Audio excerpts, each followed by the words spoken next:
আসসালামু আলাইকুম প্রিয় এসএসসি 27 ও 28 বর্ষের শিক্ষার্থীরা, কেমন আছো সবাই? আশা করি ভালো আছো। আজকে আমরা উপস্থিত হয়েছি তোমাদের সামনে আমাদের সাধারণ গণিতের খুবই সহজ একটা অধ্যায়কে নিয়ে, সেটা হচ্ছে পরিসংখ্যান। দেখো, আমরা যারা তুলনামূলকভাবে দুর্বল স্টুডেন্ট বা পড়াশোনা কম করতে চাই বা ম্যাথ দেখে ভয় পাই, তাদের জন্য এই চ্যাপ্টারটা খুবই ভালো লাগার একটা চ্যাপ্টার। কেন? কারণ এখানে সহজ সহজ কিছু ম্যাথ আছে এবং এই ম্যাথগুলো করলে আমরা খুব সহজেই ভালো নম্বর তুলতে পারি। তো এই জন্য আমরা আজকে এই চ্যাপ্টারটাকে এমন ভাবে সাজিয়েছি, যারা দুর্বল থেকে শুরু করে মোটামুটি যারা পড়াশোনা করো বা শেষ করে ফেলছো, তাদের সবার জন্যই এই চ্যাপ্টারটা আমরা এমন ভাবে সাজিয়েছি যাতে করে শুরু থেকে শেষ পর্যন্ত তুমি যদি কন্টিনিউ করো, তাহলে পুরো চ্যাপ্টারের একটা সুন্দর আইডিয়া গ্যাদার করতে পারবে। ওকে, তাহলে সুন্দর একটা কথা দিয়ে শুরু করি, সেটা হচ্ছে পরিসংখ্যান। দ্যাট মিন্স যেটাকে আমরা বলি স্ট্যাটিস্টিক্স। এখন স্ট্যাটিস্টিক্স আসলে জিনিসটা কি? যদি প্রথমেই পরিসংখ্যান জিনিসটাকে বুঝতে চাই, তাহলে যদি একটা গল্পের মাধ্যমে বলি, ধরো তোমরা 5 জন বন্ধু কোথাও ঘুরতে গেছো, তাহলে তোমাদের ঘুরতে যাওয়ার যে স্পটটা দেখেছো সেখানে দেখতে পাইলা হচ্ছে একটা পুকুর আছে। তো পুকুরটাতে ধরো বিভিন্ন জায়গার গভীরতা বিভিন্ন রকম। তা একটা জায়গার গভীরতা ধরো 5 ফিট 3 ইঞ্চি, আর একটা জায়গায় ধরো 5 ফিট 5 ইঞ্চি, আর একটা জায়গায় ধরো 5 ফিট 4 ইঞ্চি, অথবা আরেকটা জায়গায় ধরো 4 ফিট 2 ইঞ্চি। দেখো, এই যে তুমি গভীরতা দেখতেছো ভিন্ন ভিন্ন মেজারমেন্টের, তো এই ভিন্ন ভিন্ন গভীরতার ক্ষেত্রে ধরো তোমার কোন একজন বন্ধুর উচ্চতা 5 ফিট 5 ফিট। ওকে, তাহলে পরিসংখ্যানকে যদি জিজ্ঞেস করা হয়, তাহলে তোমার ওই বন্ধুটা ওই পুকুরটাকে যদি সাঁতার না জেনে পার হতে চায়, তাহলে কি সে নিরাপদে পার হতে পারবে কিনা? দেখো, পরিসংখ্যানকে যদি জিজ্ঞেস করা হয়, তাহলে পরিসংখ্যান বলবে তুমি আমাকে ডাটাগুলো দাও, আমি তোমাকে রেজাল্ট দিচ্ছি। পরিসংখ্যান কি করবে? ওই ডাটাগুলোকে নিবে, সে অ্যানালাইসিস করবে, এভারেজ একটা ভ্যালু দাঁড় করাবে যে গড় গভীরতা কত। গড় গভীরতা কত? গড় গভীরতা ধরো বাই এনি চান্স ধরে নাও 5 ফিট, 5 ফিট 2 ইঞ্চি। তাহলে চিন্তা করো তো, পরিসংখ্যান তো সুন্দর করে বলবে যে হ্যাঁ, তাহলে যেহেতু 5 ফিট 2 ইঞ্চি তাহলে বা হচ্ছে তোমার 5 ফিট, তো সেই ক্ষেত্রে হচ্ছে তোমার সে ইজিলি পার হইতে পারবে। বাট চিন্তা করো তো, যে তোমার বন্ধুটার উচ্চতা 5 ফিট, সে কি ওই পুকুরটা পার হইতে পারবে? না। পরিসংখ্যান আসলে আমাদেরকে একটা এভারেজ ভ্যালু, একটা আনুমানিক মান নির্দেশ করে, যেটা এক্স্যাক্টলি অ্যাকুরেট হতেও পারে, নাও হতে পারে। তাহলে আসো আমাদের ম্যাথ বইয়ের পরিসংখ্যান চ্যাপ্টারটাকে যেভাবে সাজানো হয়েছে আমরা সেভাবে শুরু করি। প্রথমে আসো পরিসংখ্যান জিনিসটা কি সেটা দিয়ে আমরা শুরু করি।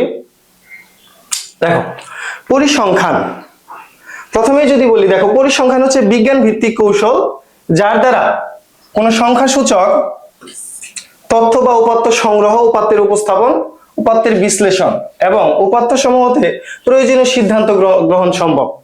অর্থাৎ দেখো, প্রথমেই কি বলছে, পরিসংখ্যান হচ্ছে তোমার কি বিজ্ঞান ভিত্তিক কৌশল, যার সাহায্যে কি করা যাবে, তোমার সংখ্যাসূচক তথ্য।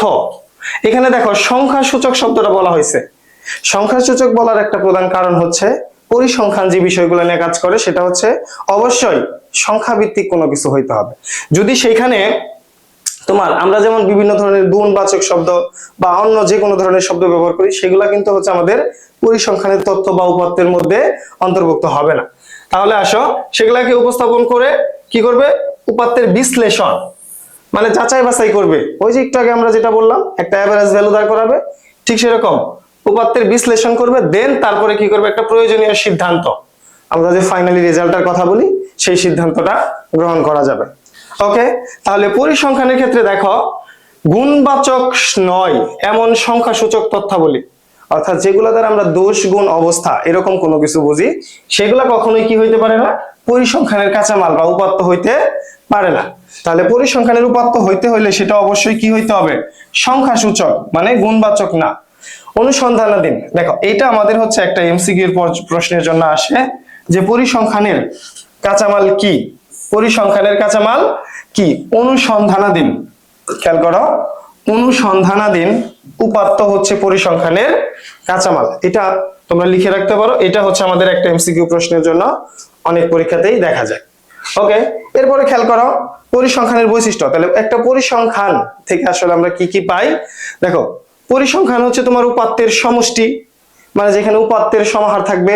পাশাপাশি পরিসংখ্যান নির্দিষ্ট উদ্দেশ্য সম্পর্কিত, অর্থাৎ যে কোনো ক্ষেত্রে তুমি যদি পরিসংখ্যান ব্যবহার করতে যাও তাহলে অবশ্যই কি করতে হবে, একটা নির্দিষ্ট একটা নির্দিষ্ট ক্যাটাগরির ডাটা বা উপাত্তকে আমাদের কি করতে হবে, যে বিশ্লেষণ করতে হবে। দেন পরিসংখ্যান তুলনাযোগ্য ও বিভিন্ন গ্রুপে বিন্যাসযোগ্য, অর্থাৎ পরিসংখ্যানটা যেমন এটা হতে পারে বিভিন্ন সংখ্যার, যেমন হচ্ছে স্টুডেন্ট সংখ্যা বা বিভিন্ন ওজন বয়স এ রিলেটেড, অর্থাৎ যে কোনো একটা তুলনাযোগ্য। ওকে, এরপরে খেয়াল করো এরপরে যদি হচ্ছে আমরা কথা বলি উপাত্ত আসলে কি। প্রথমেই খেয়াল করো উপাত্ত। দেখো কোন তথ্য বা ঘটনা নির্দেশক সংখ্যা সমূহকে পরিসংখ্যানের উপাত্ত বলে। দেখো কোন তথ্য বা ঘটনা নির্দেশক কি কে বলছে বলতো, সংখ্যা।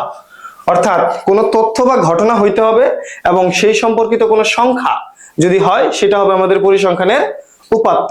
এই উপাত্তকে খেয়াল করো, উপাত্তকে আমরা দুইটা ভাগে ভাগ করতে পারি। কয়টা? দুইটা। একটা হচ্ছে বিন্যস্ত উপাত্ত আর একটা হচ্ছে অবিন্যস্ত উপাত্ত। বিন্যস্ত উপাত্ত কোনটা?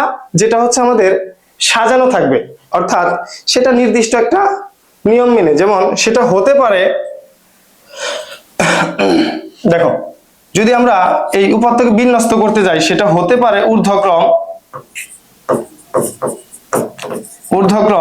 অথবা হতে পারে অধক্রম। দেখো খেয়াল করো, ঊর্ধ্বক্রম আর অধক্রম যদি বলতে যাই, ঊর্ধ্বক্রম হচ্ছে আমাদের ছোট থেকে বড় সাজানো আর অধক্রমটা হচ্ছে আমাদের বড় থেকে ছোট সাজানো। সেটাকে আমরা বলি, দেখো এখানে উল্লেখ করা আছে ঊর্ধ্বক্রম অথবা অধক্রম, দুইটা শ্রেণীতে কি করা যায়, বিভক্ত করা যায়, সাজানো যায়। ওকে, এরপর আসো অবিন্যস্ত উপাত্ত কোনটা। তাহলে অবিন্যস্ত মানে হচ্ছে নম্বরগুলো যদি আমাদের মানের কোনো ক্রমে, সেটা ছোট থেকে বড় অথবা বড় থেকে ছোট, যদি কোনো ক্রমে সাজানো না থাকে তখন তাকে বলা হবে অবিন্যস্ত উপাত্ত। আর আমরা সচরাচর যেটা ব্যবহার করি সেটা হচ্ছে দেখো শ্রেণীবিন্যস্ত উপাত্ত। শ্রেণীবিন্যস্ত উপাত্ত কোনটা? খেয়াল করো, উপাত্তগুলোকে নির্দিষ্ট ব্যবধানে ঊর্ধ্বক্রমে শ্রেণীভুক্ত করা হয়। আমরা যেটা শ্রেণীব্যাপ্তি নিয়ে যে বিভিন্ন কাজ করি, অর্থাৎ সারণী তৈরি করি, সেটা হচ্ছে আমাদের শ্রেণীবিন্যস্ত উপাত্ত। ওকে, এরপরে যাও। এরপর আসো আমরা আরেকটা শব্দ ব্যবহার করব, সেটা হচ্ছে চলক। পরিসংখ্যানের ক্ষেত্রে দেখো আমরা বীজগণিতীয় ভাষায় চলক শব্দটা ব্যবহার করেছি বহুতবার বীজগণিতের ক্ষেত্রে। তাহলে বীজগণিতের ক্ষেত্রে আমরা চলক শব্দটা ব্যবহার করলেও আমাদের পরিসংখ্যানের ভাষায় চলকের আলাদা একটা মিনিং আছে। কিরকম? আমরা জানি সংখ্যা সূচক তথ্যসমূহ পরিসংখ্যানের উপাত্ত। উপাত্তে ব্যবহৃত এইসব সংখ্যা সমূহকে চলক বলি। দেখো আমরা বীজগণিতের ক্ষেত্রে যখন চলক বলেছি তখন বীজগণিতের ক্ষেত্রে আমরা কি বলেছি বলতো, যেমন এক্স ওয়াই বা জেড, এগুলাকে আমরা কি বলেছি বলতো, চলক। বাট পরিসংখ্যানের ক্ষেত্রে বলছে দেখো এই সংখ্যা, আমরা যে উপাত্তগুলো ব্যবহার করতেছি, যে সংখ্যাগুলো সে ধরো আমরা যদি ধরো 5 10 12 15 7 9 এই যে সংখ্যাগুলো বলতেছি, এগুলো আমাদের পরিসংখ্যানের কি উপাত্ত না? এগুলো হচ্ছে আমাদের পরিসংখ্যানের উপাত্ত। আর এই পরিসংখ্যানের যে উপাত্তগুলো ব্যবহার করেছি আমরা, অর্থাৎ যে সংখ্যাগুলো ব্যবহার করেছি, এই প্রত্যেকটা সংখ্যাই আমাদের কি বলতো, প্রত্যেকটা সংখ্যাই হচ্ছে আমাদের চলক। ওকে, তাহলে আসো এই চলকটা আবার দুইটা প্রকারের হতে পারে, একটা হচ্ছে বিচ্ছিন্ন আর একটা হচ্ছে অবিচ্ছিন্ন। দেখো এটা এই দুইটা জিনিস আমাদের বারবার আসে, সেটা এমসিকিউতেও আসে, পাশাপাশি আমাদের সৃজনশীল প্রশ্নের ক নম্বর অথবা আমাদের যে এখন বর্তমানে সংক্ষিপ্ত প্রশ্নগুলো আসে অর্থাৎ শর্ট কোশ্চেন, সেখানেও আসতে দেখা যায়। কিরকম? চলক বিচ্ছিন্ন চলক আর হচ্ছে অবিচ্ছিন্ন চলক। দেখো এইটা আমরা দুইটা ভাবে মনে রাখতে পারি। সেটা হচ্ছে সহজ কথায় আমরা যদি বিচ্ছিন্ন চলকের কথা বলি, দেখো কি বলা হয়েছে, যে সকল চলকের মান শুধুমাত্র, এই যে পয়েন্টটুকু দেখো, শুধুমাত্র পূর্ণ সংখ্যা, অর্থাৎ আমরা যে দুইটা চলকের কথা বলতেছি, যে সকল চলকের মান শুধুমাত্র পূর্ণ সংখ্যা হইতে পারবে, অর্থাৎ পূর্ণ সংখ্যা ছাড়া অন্য যে সংখ্যাগুলো আছে সবগুলাই হচ্ছে অবিচ্ছিন্ন চলক। আর শুধুমাত্র যারা পূর্ণ সংখ্যা। কিরকম? যদি আমরা উদাহরণ টানি, দেখো আমরা যদি বলি জনসংখ্যা, খেয়াল করো, জনসংখ্যা অথবা ছাত্র সংখ্যা, দেখো খেয়াল করো এই যে সংখ্যাগুলোর কথা বললাম, এই সংখ্যাগুলা কি কখনো আমাদের দশমিকের মান হতে পারবে? হতে পারবে এরা? না। অর্থাৎ এই যে এই সংখ্যাগুলো সর্বদাই হচ্ছে আমাদের বিচ্ছিন্ন চলকের অন্তর্ভুক্ত। এরপর আসে অবিচ্ছিন্ন, যে চলকের মান যে কোনো বাস্তব সংখ্যা হতে পারে, অর্থাৎ দশমিক হতে পারে। যেমন আমি বলতে পারি আমার বয়স,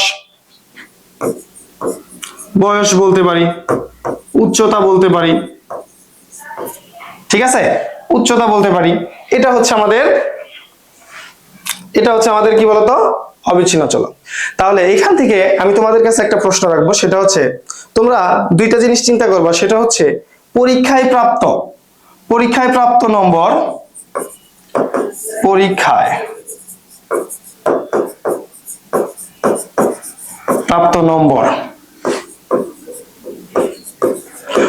প্রাপ্ত নম্বর এবং পরীক্ষায় প্রাপ্ত জিপিএ, যেটা আমরা বলি জিপিএ, ঠিক আছে। এই দুইটা বিষয়ের মধ্যে কোনটা বিচ্ছিন্ন চলক আর কোনটা অবিচ্ছিন্ন চলক, ঠিক আছে। এই দুইটা তোমাদের টাস্ক থাকলো, তোমরা এটা খুঁজে বের করবা, ঠিক আছে। ওকে, এরপর আসো উপাত্তের পরিধি বা পরিসর। দেখো পরিসর শব্দটা আমাদের পরিচিত, কারণ কেননা এই পরিসর শব্দটা আমরা বারবার আমাদের ছোট ক্লাসে অর্থাৎ 7, 8 আমরা ওই ক্লাসগুলোতে কি করছি, পরিসরের অনেক ম্যাথ করেছি। বিশেষ করে সারণী তৈরির শুরুতে আমাদের যেটা প্রয়োজন হয় সেটা হচ্ছে পরিসর নির্ণয় করা। দেখো পরিসরের জন্য আমাদের সর্বপ্রথম যে সূত্রটা, সেটা হচ্ছে সর্বোচ্চ মান। দেখো উপাত্তের পরিধি বা পরিসর সমান হচ্ছে সর্বোচ্চ মান মাইনাসের হচ্ছে সর্বনিম্ন মান, তার সাথে হচ্ছে +1। এটা হচ্ছে আমাদের পরিসর, ঠিক আছে। এখন খেয়াল করো পরিসরের ক্ষেত্রে কি রকম। সাপোজ ধরো আমরা যদি একটা एग्जांपल টানি, 7, 9, 12, 18, দেন হচ্ছে 8, 6, 15, তারপরে ধরো 29, এরকম ভাবে ধরো আমি এটা দিয়ে দিলাম। ওকে, বললাম এখান থেকে পরিসর কত। দেখো তো এখান থেকে পরিসর আমরা জানি, পরিসর সমান সর্বোচ্চ সংখ্যা। খেয়াল করো তো সর্বোচ্চ সংখ্যা আমাদের কত আছে, 29, মাইনাস সর্বনিম্ন সংখ্যা কত, 6, তার সাথে প্লাস হচ্ছে 1। ক্যালকুলেশন করো, দেখো 29 থেকে 6 কে বাদ দিলে কত, 23, তাহলে 23 প্লাস হচ্ছে 1, দ্যাট মিন্স কত, 24। এই যেটা হচ্ছে আমাদের পরিসর। ওকে, এখন এইখান থেকে খেয়াল করো প্রশ্নগুলো কিভাবে আসতে পারে। এখান থেকে প্রশ্নটা বিশেষ করে এমসিকিউ এর অংশের জন্য অথবা SQ, that means short question অংশের জন্য এখান থেকে আমাদের প্রশ্ন আসতে পারে। কিভাবে আসতে পারে, দেখো এখান থেকে আসতে পারে। ধরো সাপোজ কোন উপাত্ত সারণীর জন্য, কোন উপাত্ত সমূহের জন্য সেখান থেকে আমাদের উল্লেখ করে দিতে পারে। সাপোজ ধরো বলে দিল যে হচ্ছে পরিসরের একটা ভ্যালু দিয়ে দিল, বলে দিল 47, সর্বোচ্চ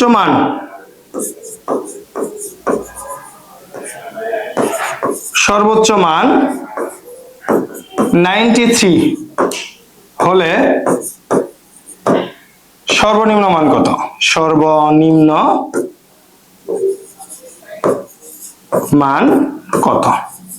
ওকে, দেখো খেয়াল করো এই যে এটা আমাদের একটা প্রশ্ন হতে পারে। ওকে, এটা কিন্তু অনেক পরীক্ষাতেই আসে, সেটা এমসিকিউ এর জন্যও আসে, পাশাপাশি শর্ট কোশ্চেন অংশের জন্যও আসে। ওকে, নাও এটা নোট করে রাখো, এটা তোমরা করবা, এটা হচ্ছে তোমাদের home task.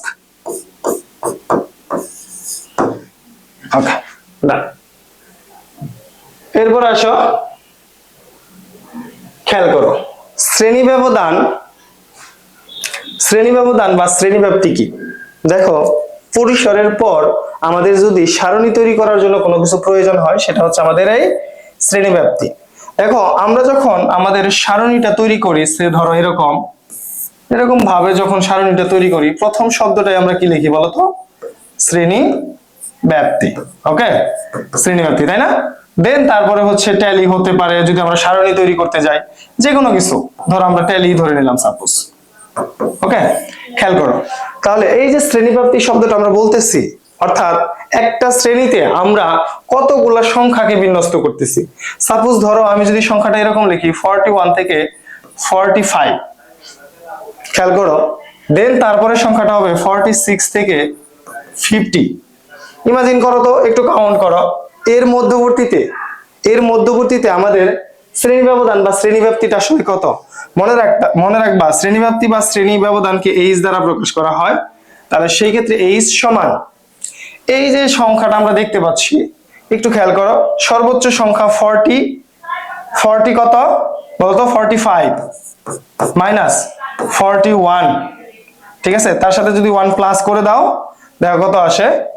4 plus 1, that means 5। এই যেটা হচ্ছে আমাদের শ্রেণী ব্যবধান বা শ্রেণী ব্যাপ্তি। এখন এখানে কথা হচ্ছে শ্রেণী ব্যবধান দুইটা প্রকারের হতে পারে। শ্রেণী ব্যবধান বা শ্রেণী ব্যাপ্তি কয় প্রকারের হতে পারে? দুই প্রকারের। একটা হচ্ছে বিচ্ছিন্ন শ্রেণী ব্যবধান,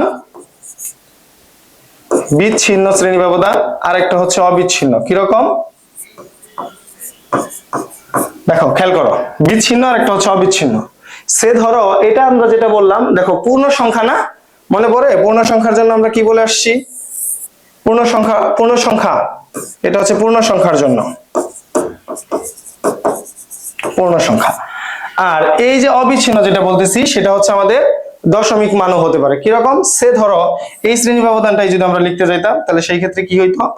40.5 থেকে 45.5। দেখো এই যেটা হচ্ছে আমাদের অবিচ্ছিন্ন শ্রেণী ব্যবধান।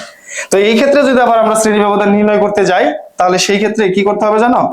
h সমান 45.5 মাইনাস 40.5। দেখো সেই ক্ষেত্রে আর 1 প্লাস করার প্রয়োজন হয় না, সেই ক্ষেত্রে দেখো শ্রেণী ব্যবধানের মান 5 আসে। ওকে, তাহলে এই দুইটা জিনিস আমরা মনে রাখবো। কোন দুইটা? একটা হচ্ছে বিচ্ছিন্ন শ্রেণী ব্যবধান, আর একটা হচ্ছে অবিচ্ছিন্ন ক্ষেত্রে শ্রেণী ব্যবধান। ওকে, ডান। ওকে, এইটা আমরা সবাই পারবো। কেন পারবো বলতো? কারণ শ্রেণী মধ্যমান খুবই সহজ জিনিস না এটা? অ্যাজ ইউজুয়াল একটু আগে আমরা যেটা দেখলাম, সে ধরো একটা সারণীর ক্ষেত্রে যদি বলি, এটা আমাদের শ্রেণী ব্যবধান ছিল, আচ্ছা শ্রেণী ব্যাপ্তি ধরে নিলাম। তাহলে সেই ক্ষেত্রে আমরা যে এটাকে বলছিলাম 41 থেকে 45 অথবা 46 থেকে 50। দেখো যে কোনো শ্রেণীর মধ্যমান যদি নির্ণয় করতে যাই, মধ্যমানের জন্য আমাদের একটা ফর্মুলা আছে, মধ্যমান সমান নিম্নমান প্লাস উচ্চমান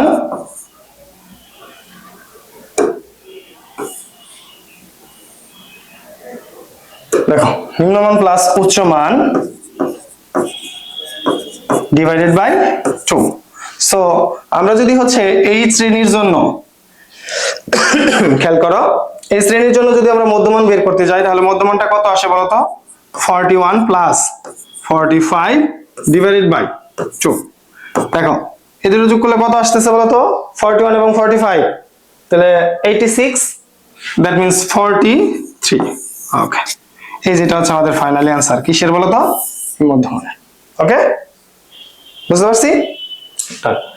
ওকে, এরপরে অংশে যাই।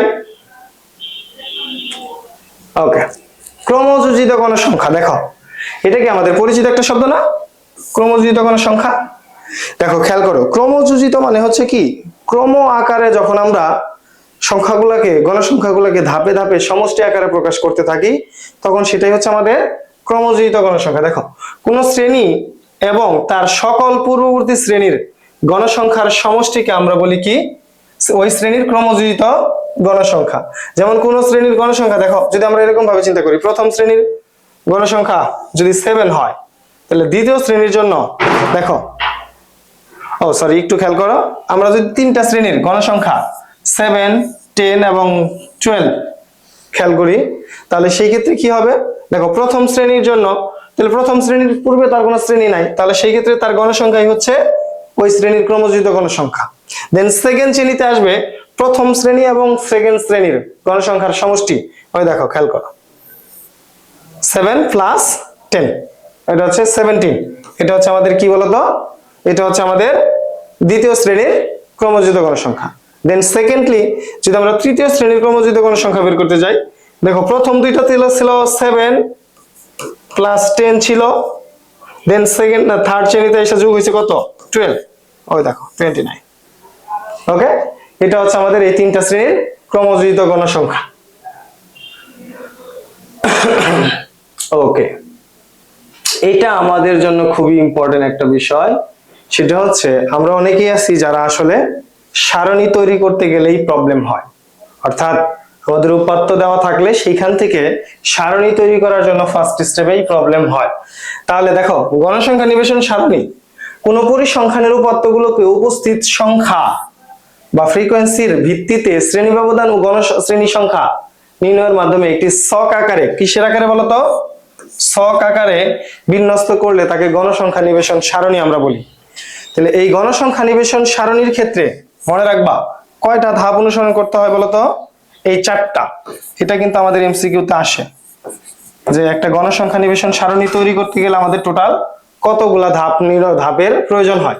সর্বপ্রথম কাজ কি দেখো, সর্বপ্রথম কাজ হচ্ছে পরিসর নির্ণয় করা। দেন তারপরে কি, শ্রেণীব্যাপ্তি, একটা শ্রেণীব্যাপ্তি ধরে আমরা কি করতে পারি, শ্রেণী সংখ্যা নির্ণয় করতে পারি। দেন ট্যালি চিহ্নের সাহায্যে কি করতে পারি, সেটা গণসংখ্যা নিবেশন সারণী তৈরি করা যেতে পারে। এটা অলরেডি তোমরা করছো কয়েকবার। ওকে,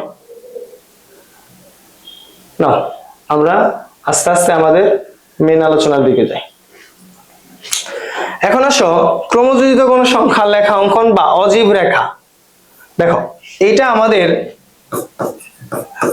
সকল পরীক্ষা, আমাদের স্কুলের পরীক্ষা হতে পারে অথবা আমাদের ফাইনাল পরীক্ষা হতে পারে, সব পরীক্ষার জন্যই অজীব রেখাটা মোস্ট ইম্পর্টেন্ট একটা অংশ। তাহলে খেয়াল করো অজীব রেখা জিনিসটা কি সেটাকে বুঝি, দেন আমরা তো করবোই ম্যাম। খেয়াল করো কোন উপাত্তের শ্রেণী অঙ্কনের পর শ্রেণীব্যাপ্তির উচ্চ সীমাকে x অক্ষ বরাবর এবং ওই শ্রেণীর ক্রমযোজিত গণসংখ্যাকে তোমার যদি হচ্ছে আমরা y অক্ষ বরাবর স্থাপন করি, অর্থাৎ আমরা যে একটা সারণী পাইলাম, ওই সারণী থেকে যখন ওই সারণীর উচ্চ সীমা, প্রত্যেকটা শ্রেণীর শ্রেণীব্যাপ্তির উচ্চ সীমাকে x অক্ষ বরাবর এবং ক্রমযোজিত গণসংখ্যাকে y অক্ষ বরাবর আমরা যদি স্থাপন করি, তাহলে প্রত্যেকটা মানের জন্য যে আমরা একটা বিন্দুগুলা পাবো, সেই বিন্দুগুলার সংযোজকের যে রেখাটা সেটা হচ্ছে তোমার কি, গণসংখ্যা মানে অজীব রেখা। ওকে, আর বহুভুজ কি বলতো, ওই সেম ঘটনা, অবিচ্ছিন্ন উপাত্তের শ্রেণী ব্যবধানে যদি আমরা বিপরীত গণসংখ্যা নির্দেশক বিন্দু সমূহকে পর্যায়ক্রমে রেখাংশ দ্বারা যুক্ত করে যে লেখচিত্র পাওয়া যায় সেটা হচ্ছে আমাদের গণসংখ্যা বহুভুজ। দেখো গণসংখ্যা বহুভুজটা দুই ভাবে আঁকা যায়, একটা হচ্ছে আয়তলেখা ব্যবহার করে আর একটা ব্যবহার না করে। না আমরা যখন এটা করব অঙ্কন তখনই দেখব। ওকে, এরপর আসো কেন্দ্রীয় প্রবণতা। প্রথমেই বলে নেই কেন্দ্রীয় প্রবণতা কি, এই প্রশ্নটা আমাদের এসকিউ এর জন্য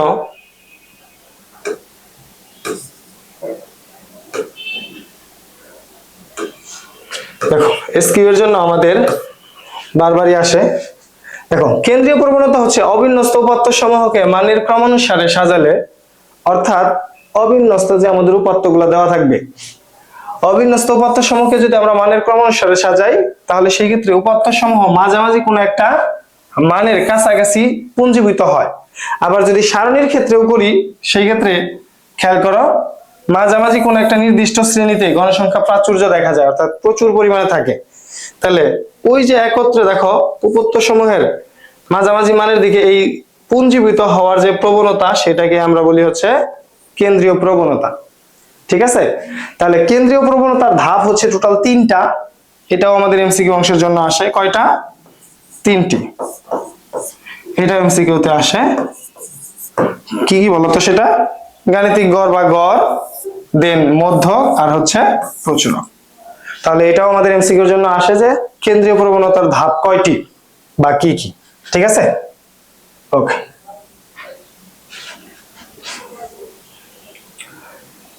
এরপর আসো, দেখো এরপরে হচ্ছে আমরা এক নজরে সবগুলা সূত্র দেখে নিব। প্রথমেই দেখবো হচ্ছে গাণিতিক গড়। দেখো আমরা জানি হচ্ছে আমাদের মান নির্ণয়ের জন্য গাণিতিক গড়, সংক্ষিপ্ত গড়, মধ্যক এবং প্রচুরক, এই 4 ধরনের ম্যাথ করতে হয়। আর আমাদের গ্রাফ বা চিত্র, লেখচিত্রের মধ্যে আয়তলেখ, বহুভুজ এবং অজীব রেখা, এই 3টা গ্রাফ অঙ্কন করতে হয়। তাহলে প্রথমে আসো আমরা সবগুলো সূত্র একটু দেখে নেই।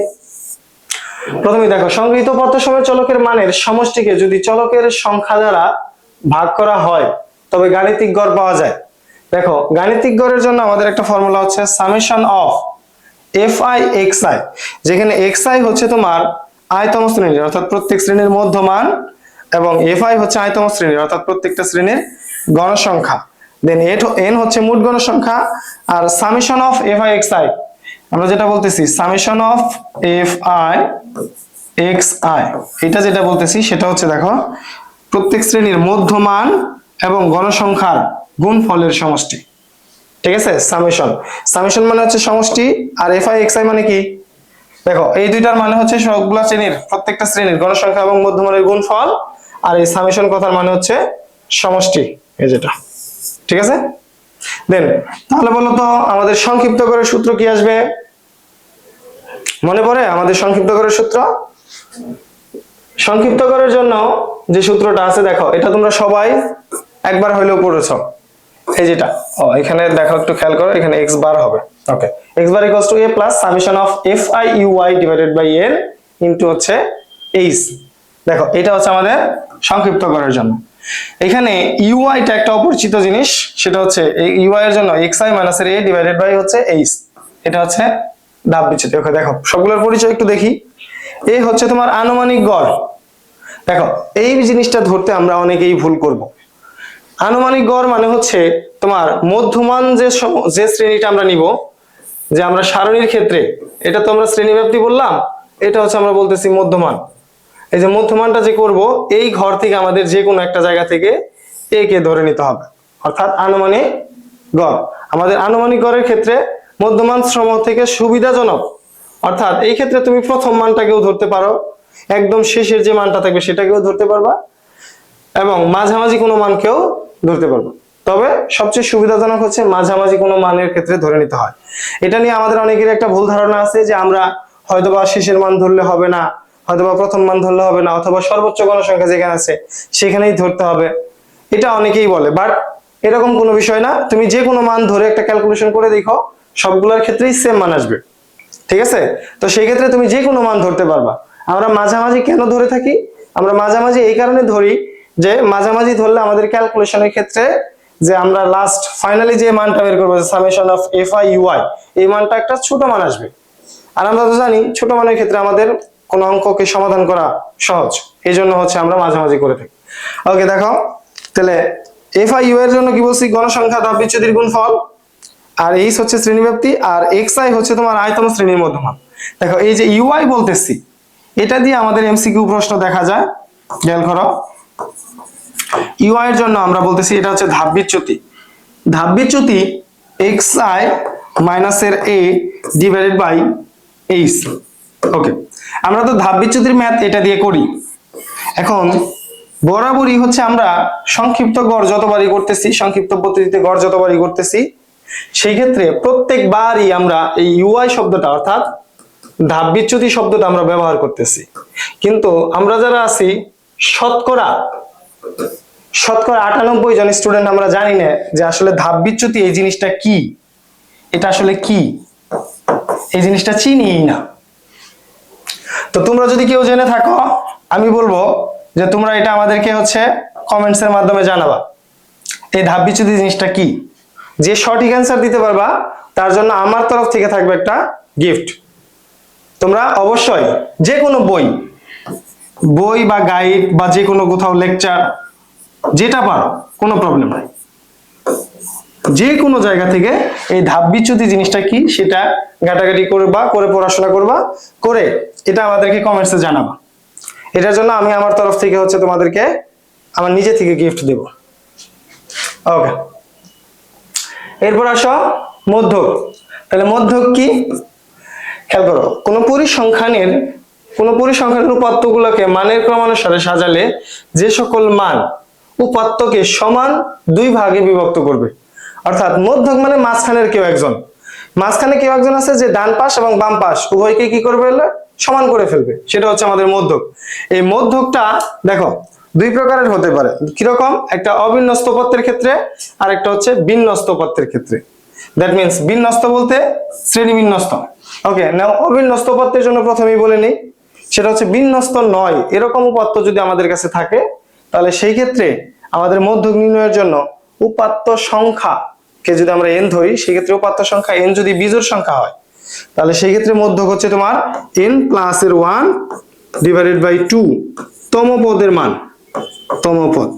এখন এখানে অনেক মেধাবী স্টুডেন্ট আছে যারা বিভিন্ন ধরনের উপাত্ত, যেমন অবিন্যস্ত উপাত্ত যেহেতু বলতেছি 7 3 9 2 6 8 12 এরকম ভাবে আছে। অনেকেই আছে যারা কি করবে, খেয়াল করো, অনেকে আছে যারা দেখো এই ধরনের উপাত্ত দেওয়া আছে সরাসরি এখানে কাউন্ট করবে 1 2 3 4 5 6 7। হ্যাঁ, এটা তো বিজোড়ের জন্য, তাহলে আমরা কি করি, এই সূত্র দিয়ে করলাম 7, যেহেতু 7 বসালে কত আসে দেখো তো, ক্যালকুলেশন করলে কত আসে, 7 যোগ 8 মানে 4, মানে 4তম পদ, তাই তো? 1 2 3 4, দেখো 4তম পদের মান মধ্যক বলে দিবে। বাট এটা কি এক্স্যাক্টলি হইলো? দেখো এটা তো অবিন্যস্ত আকারে আছে, অবিন্যস্ত আকারে আমি 2 এই মাঝখানে আছে, আমি যদি 6 কে মাঝখানে দেই কেউ না করবে না। তাহলে প্রথম কাজ, যতবারই আমরা এই মধ্যক শব্দটা পাবো ততবারই প্রথম কাজ হচ্ছে আমাদের বিন্যস্ত করে নিতে হবে। কি করতে হবে বলো তো? বিন্যস্ত। প্রথম কাজই হচ্ছে বিন্যস্ত করা। আমরা যদি প্রথমে বিন্যস্ত করে নেই, খেয়াল করো, বিন্যস্ত করার পর দেন আমরা দেখবো কাউন্ট করে সেটা কি জোড় সংখ্যক আছে উপাত্তগুলা নাকি বিজোড় সংখ্যক আছে।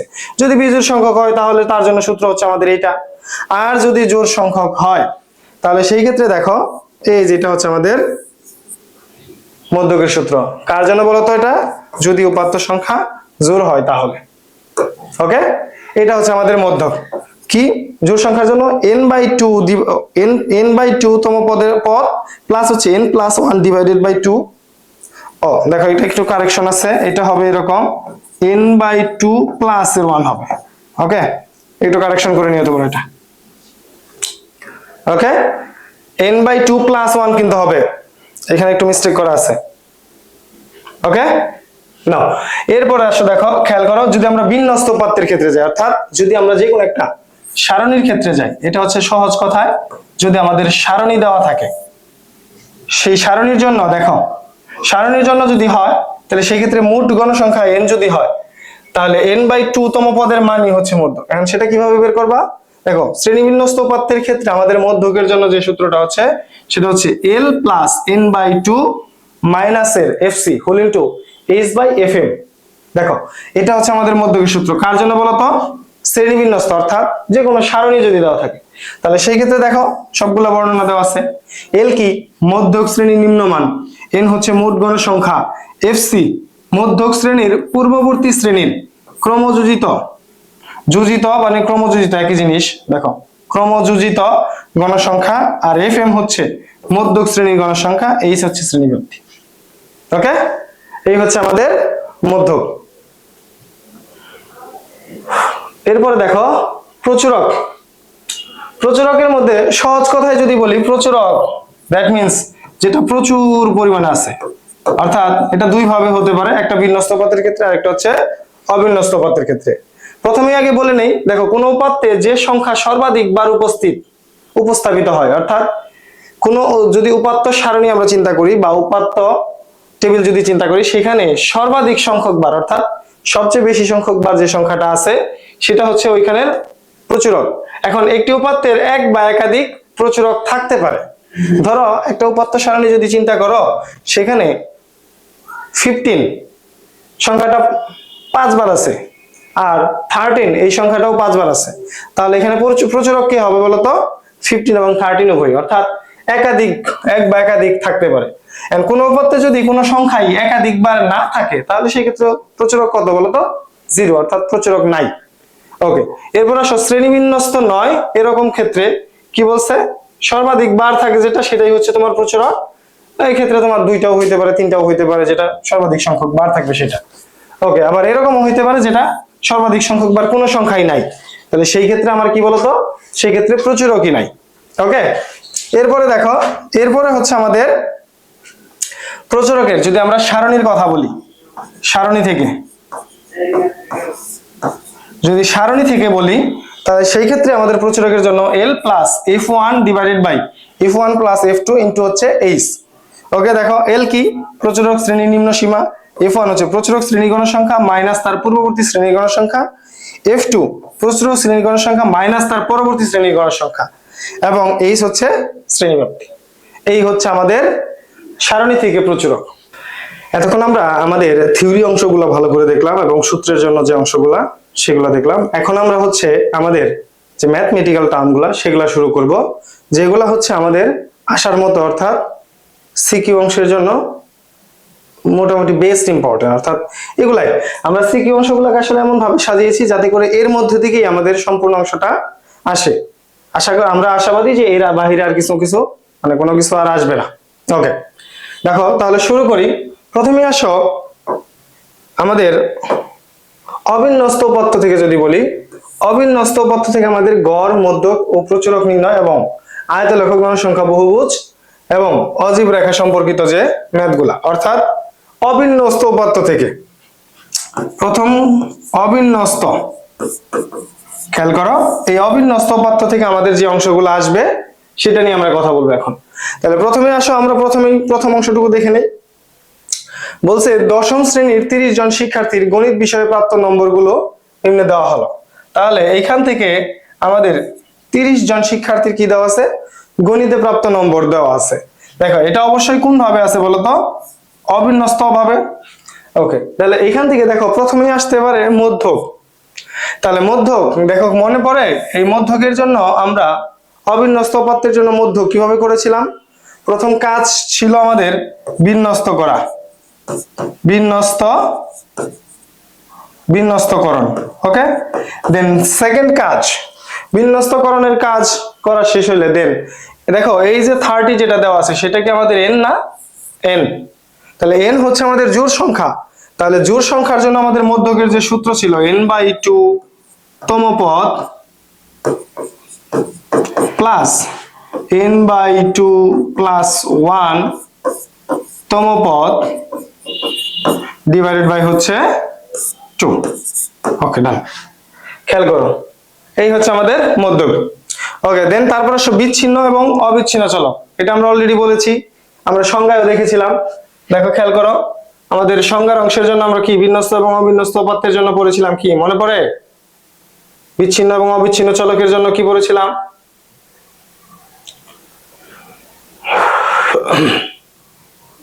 এই দেখো খেয়াল করো, মনে পড়ে এটা আমাদের বিচ্ছিন্ন এবং অবিচ্ছিন্ন চলকের জন্য। তাহলে এই হচ্ছে আমাদের সংজ্ঞাগুলা, এবং এখান থেকে আমাদের উদাহরণ অংশটাও পড়তে হবে। ওকে, ওকে, খেয়াল করো। তাহলে আসো এরপর আসো পরিসর। অবশ্যই আমরা পরিসরের ম্যাথ করেছিলাম। পরিসর কি যেন ছিল সূত্রটা মনে পড়ে? পরিসর সমান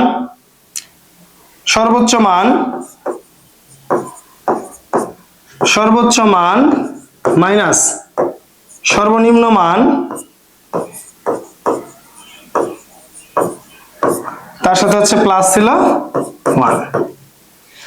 ওকে, দেন প্রচুরক সর্বাধিক সংখ্যক বার যেটা আছে সাধারণ গড়। এখন এই সাধারণ গড়টা আমাদের আরেকটা ভাবে থাকতে পারে, সাধারণ গড় না বলে সরাসরি গড়, সরাসরি গড় এটাও আমাদের বলতে পারে। ঠিক আছে, সরাসরি গড়। তাহলে সাধারণ গড় আর সরাসরি গড় এই দুইটা জিনিস আমাদের সেম। দেন তারপর আসো এই দুইটা ম্যাথ যেটা তোমরা ক্লাস 7 এবং 8 করে আসছো। কি কি বলতো? শ্রেণী ব্যবধান 5 ধরে গণসংখ্যা নিবেশন সারণী তৈরি করা, শ্রেণী ব্যবধান 5 ধরে গণসংখ্যা নিবেশন ক্রমযোজিত গণসংখ্যা নিবেশন সারণী তৈরি করা। তাহলে ক্রমযোজিত সারণী এবং গণসংখ্যা নিবেশন সারণী। তাহলে সারণীর ক্ষেত্রে যদি আমরা প্রথমেই বলি, দেখো তো সারণী কি এরকম ছিল? শ্রেণীব্যাপ্তি, দেন তারপরে কি ছিল বলতো? ট্যালি। ওকে, আর এখানে ছিল হচ্ছে গণসংখ্যা। এটা হচ্ছে আমাদের কি বলতো? এই যে এটা হচ্ছে আমাদের গণসংখ্যা নিবেশন সারণী, রাইট? বাট এর সাথে যদি আরেকটা জিনিস বলে সেটা হচ্ছে ক্রমযোজিত, তাহলে সেম অংশ থাকবে, বাট নতুন করে অ্যাড হবে কি বলতো? নতুন করে অ্যাড হবে সেটা হচ্ছে ক্রমযোজিত, এটা যদি আমাদেরকে বলে। ওকে, তাহলে এই হচ্ছে আমাদের সারণী। ডান? দেখো তাহলে এই গেল হচ্ছে আমাদের এই অংশটা। দেন তারপরে আসো কি বলছে, এখন আসো যদি এরপরের অংশে বলি, দেখো অবিন্যস্ত পদ্ধতি থেকে আমাদের গড় মধ্যক প্রচুরকের ক্ষেত্রে প্রথমে আসো এই যে এই ম্যাথগুলা। প্রথমেই 30 জন শিক্ষার্থীর গণিত বিষয়ে প্রাপ্ত নম্বর দেওয়া আছে। এখান থেকে আমরা যদি বলি আমাদের প্রশ্নের জন্য কি কি থাকতে পারে, দেখো এটা থেকে আমরা এর আগের স্লাইডে যেটা দেখে আসলাম সেটা হচ্ছে সারণী তৈরি করা। এখন এই সারণীর পরে যদি বলি, এই সারণী থেকে আমাদের কি কি আসতে পারে, দেখো শ্রেণী ব্যবধান 10 ধরে গণসংখ্যা নিবেশন সারণী তৈরি করা। দেন দেখো এতটুকু পর্যন্ত আমরা পারি সারণী তৈরি করা। ওকে, এরপর আসো সংক্ষিপ্ত পদ্ধতিতে গড়, সংক্ষিপ্ত পদ্ধতিতে গড়। দেন তারপর আসো সারণী তৈরি করো, সারণী থেকে গাণিতিক গড়। এরপরে হচ্ছে মধ্যক, প্রচুরক, আয়তলেখ, গণসংখ্যা বহুভুজ এবং অজীব রেখা।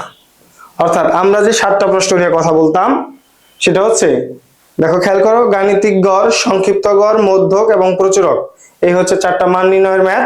আর লেখচিত্রের জন্য যদি বলি সেটা হচ্ছে আয়তলেখ, বহুভুজ এবং অজীব রেখা। এই হচ্ছে টোটাল 7টা ম্যাথ। দেখো এই অবিন্যস্ত উপাত্তের ক্ষেত্রেও আমাদের এই 7টা ম্যাথ থাকতে পারে। তাহলে যেহেতু আমরা এই অবিন্যস্ত উপাত্ত থেকে সারণী তৈরি করা শিখে গেছি, তাহলে এই সারণী থেকে আমাদের কিভাবে গড়, মধ্যক, প্রচুরক, সংক্ষিপ্ত গড় এবং আয়তলেখ, বহুভুজ এবং অজীব রেখা, এই 7টা জিনিস নির্ণয় করতে হয়, তাহলে আমরা সেই 7টা এখন করার চেষ্টা করব। তাহলে খেয়াল করো, প্রথমেই আগেই বলে নেই, সেটা হচ্ছে এটার জন্য তোমরা আগে প্রথমে সারণী তৈরি করবা। সারণী তৈরি করার পর দেন আমরা সারণী থেকে যেভাবে গড়, মধ্যক, সংক্ষিপ্ত গড়, প্রচুরক এবং অজীব রেখা অঙ্কন করি, বহুভুজ অঙ্কন করি, আয়তলেখ অঙ্কন করি, এইগুলো আমরা হচ্ছে এখন সারণী থেকে চেষ্টা করব। দেখো আমরা পরবর্তী স্লাইডে যাই। ওকে, দেখো প্রিভিয়াস স্লাইডের পর আমরা এখন হচ্ছে এই সারণী থেকে আমাদের কি কি ক নম্বরের প্রশ্ন আসতে পারে। কিসের জন্য? ক নম্বর। খেয়াল করো, ক নম্বরের জন্য যে প্রশ্নগুলো আসতে পারে আমাদের একটা সারণী থেকে, বিন্যস্ত শ্রেণী থেকে। তাহলে সেই ক্ষেত্রে দেখো মধ্যক শ্রেণীর, প্রথমেই মধ্যক শ্রেণীর মধ্যবিন্দু। এই মধ্যবিন্দু মানে হচ্ছে মধ্যমান, ঠিক আছে, মধ্যমান। তারপরে প্রচুরক শ্রেণীর, মধ্যক শ্রেণীর মধ্যমান বলছি, প্রচুরক শ্রেণীর মধ্যমান বলছি। এরপরে দেখো প্রথম শ্রেণীর মধ্যবিন্দু এবং শেষ শ্রেণীর মধ্যবিন্দুর মধ্যে কি করতে বলছে? পার্থক্য নির্ণয় করতে বলছে। দেন তারপর আসো প্রচুরক শ্রেণীর পূর্ববর্তী শ্রেণীর মধ্যমান, আর প্রদত্ত সারণী হতে ক্রমযোজিত সারণী। এই হচ্ছে আমাদের ক নম্বর প্রশ্ন, অথবা শর্ট কোশ্চেনে আসার মতো যে প্রশ্নগুলো। দেখো আমরা মধ্যক শ্রেণী যদি বলি অথবা প্রচুরক শ্রেণী, দেখো প্রচুরক শ্রেণীর ম্যাথটা আমরা করি এখান থেকে। প্রচুরক শ্রেণী, দেখো তো সর্বোচ্চ গণসংখ্যা কত আছে? আমাদের সর্বোচ্চ গণসংখ্যা কত আছে বলতো? 17। তাহলে প্রচুরক শ্রেণী আমরা সহজে কি বলতে পারি না এটা, যে প্রচুরক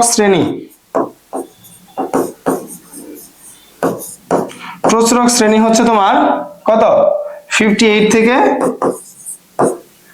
67, ঠিক আছে?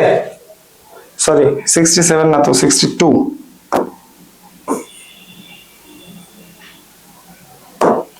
62,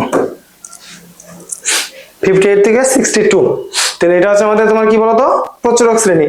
তাহলে প্রচুরক শ্রেণীর মধ্যমান, মধ্যমানের জন্য কি করতে হয় বলো? মধ্যমান তাহলে নিম্নমান প্লাস উচ্চ মান ডিভাইডেড বাই 2। দেখো কত আসবে বলো তো? 58 আর 60 যোগ করলে আসে 120, 120 কে 2 দিয়ে ভাগ করলে আসবে 60, 60। এই যে এটা হচ্ছে আমাদের প্রচুরক শ্রেণীর মধ্যমান। তাহলে প্রত্যেকটা শ্রেণীর মধ্যমান আমরা এইভাবে নির্ণয় করতে পারি। এটা হচ্ছে মধ্যমান, ঠিক আছে? ওকে, আসো তাহলে এখন আসো ফাইনালি আমাদের কেন্দ্রীয় প্রবণতার যে ম্যাথগুলো, সেখান থেকে আমাদের এই সারণী থেকে মান নির্ণয়ের জন্য, কিসের মান নির্ণয়ের জন্য, মান নির্ণয়।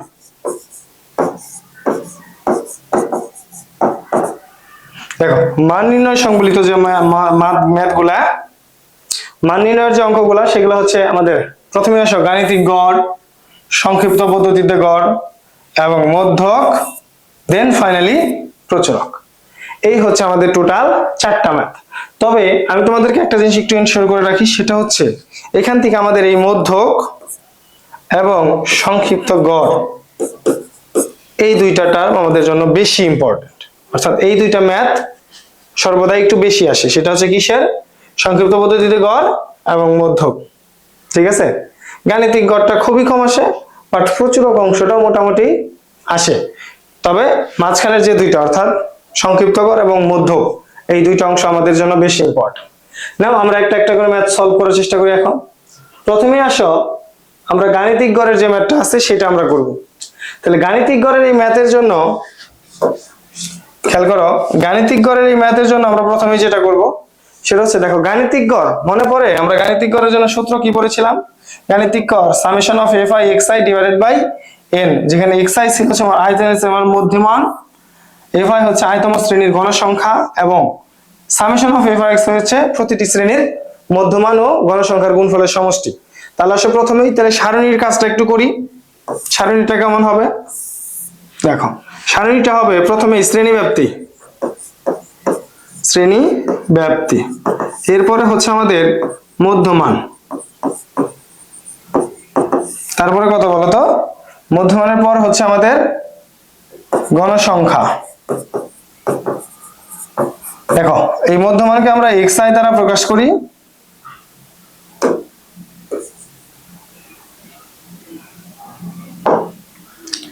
xi দ্বারা প্রকাশ করি এবং গণসংখ্যাকে fi দ্বারা প্রকাশ করি।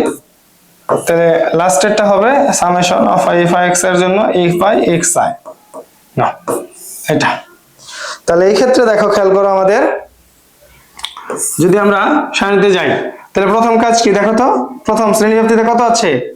43 থেকে 47, তারপরে 48 থেকে 52। ওকে, না আমরা একটা একটু করি, খেয়াল করো। তাহলে মধ্যমান, মধ্যমান বের করার জন্য কি করতে হয়? দুইটা যোগ করো, যোগ করে 2 দিয়ে ভাগ করতে হয়।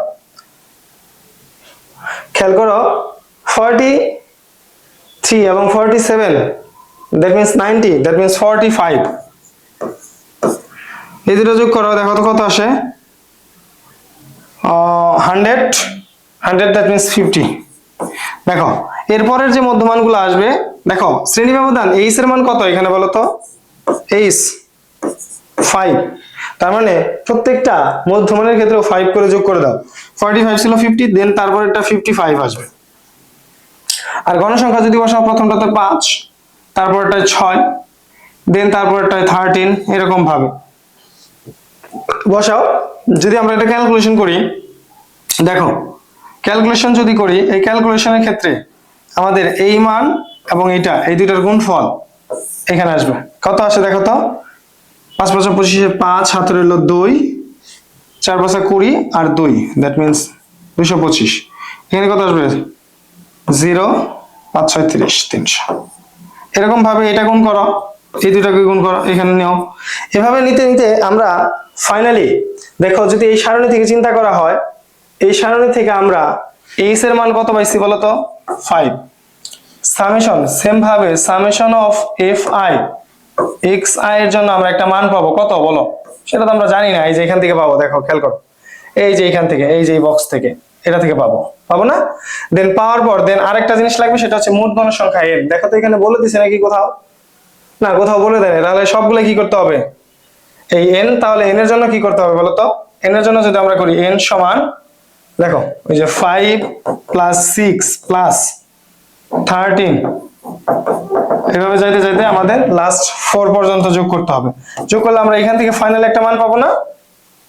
তাহলে n এর একটা মান পাবো। তাহলে ফাইনালি দেখো আমাদের জন্য যে সূত্র ছিল সেটা হচ্ছে সামেশন গড়, গাণিতিক গড় সমান summation of F I X I divided by হচ্ছে n। দেখো তাহলে এই যে এফ আই এক্স আই এর জন্য এটা যদি আমরা বক্স 1 চিন্তা করি আর এটা ধরো বক্স 2, তাহলে ফাইনালি দেখো তো এরকম আসে কিনা। ফাইনালি যদি বলি, ফাইনালি দেখো এখানে আমাদের বক্স 1 এর যে মানটা পাবো সেটা ডিভাইডেড বাই ওই মোট গণ সংখ্যার জন্য বক্স 2 এর যে মানটা পাবো, এইখান থেকে আমরা ফাইনালি যে রেজাল্ট পাবো সেটাই হচ্ছে আমাদের আনসার। এটা হচ্ছে গাণিতিক। ওকে, ডান।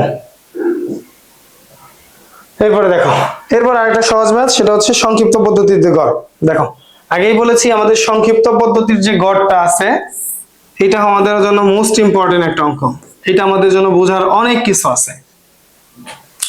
দেখো এখান থেকে আমাদের বোঝার অনেক কিছু আছে। তাহলে প্রথমেই আসো এই সংক্ষিপ্ত পদ্ধতিতে গড়ের জন্য যদি যাই, তাহলে কি কি আমাদের সারণীতে কি কি লাগবে। তাহলে সারণীর জন্য প্রথমে আসো আমরা এক কাজ করি, সেটা হচ্ছে শ্রেণীব্যাপ্তি।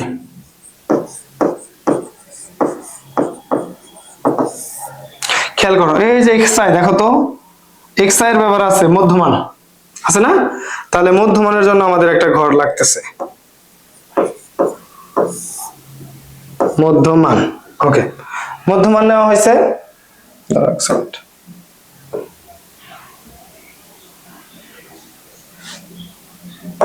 ওকে মধ্যমান। ওকে, এটা হচ্ছে এক্স আই। দেন তারপরে আসো ধাপ বিচ্যুতি আমরা দেই, ধাপ বিচ্যুতি। তাহলে ধাপ বিচ্যুতি নিয়ে তোমাদের একটা প্রশ্ন করেছিলাম, মনে আছে? আমি বলছিলাম ধাপ বিচ্যুতি এই জিনিসটা আমাকে বোঝাবা যে আসলে এই ধাপ বিচ্যুতি জিনিসটা কি, এটা আমাদেরকে কমেন্টে জানাইতে বলছিলাম। ধাপ বিচ্যুতি হচ্ছে আমাদের কি বলতো, ইউআই। ওকে, দেন তারপর আসে গণসংখ্যা, গণসংখ্যা এটা হচ্ছে এফ আই। আর লাস্ট ফাইনালি যেটা সেটা হচ্ছে F I UI. Okay, done. তাহলে খেয়াল করো এই হচ্ছে আমাদের সারণী, কার জন্য বলো তো? সংক্ষিপ্ত গড়ের। তাহলে সংক্ষিপ্ত গড়ের জন্য যদি আমরা সারণী তৈরি করে নেই, তাহলে সারণী তৈরি করার পর খেয়াল করো, তাহলে প্রথমেই কত, দেখো 43 থেকে 47, দেন তারপরে কত 48 থেকে 52, তারপরে 53 থেকে 57, এরকম ভাবে যদি আমরা নিতে থাকি, দেখো আমরা সবগুলা মান পাবো, পাবো না? ওকে, তাহলে মধ্যমান ওই সেম ভাবে দুইটা যোগ করে 2 দিয়ে ভাগ করা, তাহলে 45 আসবে, তারপর 45, দেন তারপর এটা 50 আসবে, 55 আসবে, এরকম ভাবে আসতে থাকবে।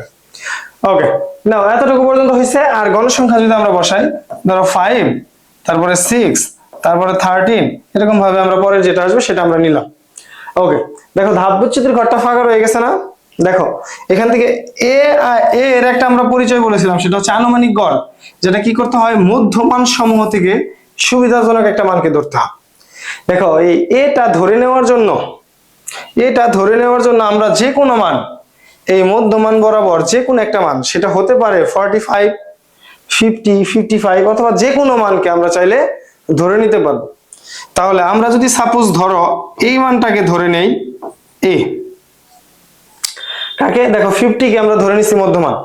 যদি তাই হয়, 50 যদি মধ্যমান হয়, তাহলে এই ধাপ বিচ্যুতি বের করার জন্য দেখো আমাদের যে ফর্মুলাটা আছে, সেই ফর্মুলাটা আমরা চাইলে ব্যবহার করতে পারি। অথবা আমাদের জন্য এই ধাপ বিচ্যুতি বের করার একটা সহজ উপায় আছে, সেটা হচ্ছে আমরা ধাপ বিচ্যুতির ক্ষেত্রে মধ্যমান থেকে যে মানটা আনুমানিক গড় ধরে নিছি ওই ঘর বরাবর 0, তার উপরে -1, যদি এর উপরেও আসতো তাহলে সেটা -2 হইতো, এর নিচের দিকে +1, তার নিচেও যদি আসতো তাহলে 2। এরকম ভাবে আমরা ক্যালকুলেশন, অর্থাৎ সংখ্যা রেখার মতো। কিরকম? এই যে এরকম যে আমাদের সংখ্যা রেখা, এটা ছিল 0 বিন্দু, এটা -1, এটা -2, এটা -3, আর এটা হচ্ছে 1, এটা হচ্ছে 2, এটা হচ্ছে 3। এরকম ভাবে আসবে।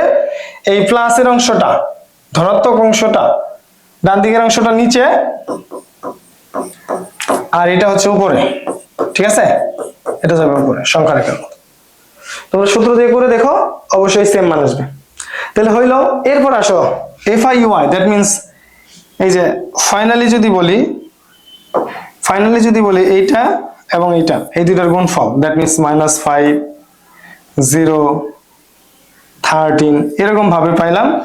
এইভাবে পাইতে পাইতে আমরা ফাইনালি দেখো, ফাইনালি যদি বলি সেটা হচ্ছে এখান থেকে ক্যালকুলেশন করলে আমরা n এর জন্য একটা মান পাবো, এবং আর কি পাবো বলতো? হ্যাঁ, আরেকটা জিনিস পাবো, আমরা a ধরে নিছি 50 কে, এবং আরেকটা জিনিস কি পাবো? সামেশন অফ FIUI, এটার জন্য একটা মান পাবো, এটা 1, এটা 2। ওকে, আরেকটা জিনিস ক্যালকুলেশন করো, এখান থেকে h কত বলতো? h কত? h এর মান ছিল হচ্ছে, h সমান ছিল হচ্ছে 5। দেখো তো, ফাইনালি যদি আমরা সংক্ষিপ্ত করে সূত্র বলি, x bar equals to a plus summation of FIUI divided by n into হচ্ছে h। দেখো তো, একটু তাকাও, n আছে, সামেশন অফ FIUI থাকবে, a থাকবে এবং h থাকবে, সবগুলো মানে এখানে বসাই দাও, তাহলে ফাইনালি একটা ক্যালকুলেশন করলে একটা মান পাওয়া যাবে। এটা চলো সব।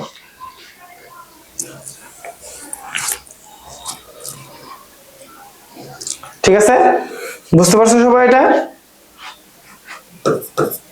তাহলে এই ছিল হচ্ছে আমাদের সংক্ষিপ্ত গড়। ঠিক আছে, এই ছিল হচ্ছে আমাদের সংক্ষিপ্ত গড়। ওকে, এরপর আসো সংক্ষিপ্ত গড়ের পর এরপর আসো মধ্যক। তাহলে এখন আমরা কথা বলবো হচ্ছে আমাদের মধ্যক নিয়ে। দেখো, খেয়াল করো, আমাদের সৃজনশীল অংশের জন্য আরেকটা ইম্পর্টেন্ট টপিক, সেটা হচ্ছে মধ্যক। তাহলে আমরা এখন মধ্যক অংশ নিয়ে যদি কথা বলতে যাই, দেখো সারণী থেকে আমাদের মধ্যক নির্ণয়ের জন্য আমরা একটা ফর্মুলা পড়েছিলাম, সেটা হচ্ছে L প্লাস এর n/2 মাইনাস এর FC হোল ইনটু h/fm। দেখো, আমরা সবগুলোর জন্য পরিচয় পেয়েছি এখানে। তাহলে সবগুলোর জন্য আমরা পরিচয় পেয়েছি। দেখো, L কি ছিল? মধ্যক শ্রেণী নিম্নমান। n হচ্ছে মোট গণসংখ্যা। FC হচ্ছে মধ্যক শ্রেণীর পূর্ববর্তী শ্রেণীর যোজিত ফল মানে জানো কি ছিল? মনে পড়ে? ক্রমযোজিত। এটা যেটা আমরা করেছিলাম, ক্রমযোজিত। আর FM হচ্ছে মধ্যক শ্রেণীর গণসংখ্যা, H হচ্ছে শ্রেণী ব্যাপ্তি। তাহলে খেয়াল করো, আমাদের কিসের ব্যবহার আছে? দেখো, কোথাও কি xi এর কোনো ব্যবহার আছে? আমি বলবো না, xi এর কোনো ব্যবহার নাই। আছে কি বলতো? ক্রমযোজিত ফল। তাহলে আমাদের সারণীটা কেমন হবে? দেখো, সারণীটা হবে, যদি আমরা সারণীটা করি, দেখো প্রথমেই শ্রেণীব্যাপ্তি,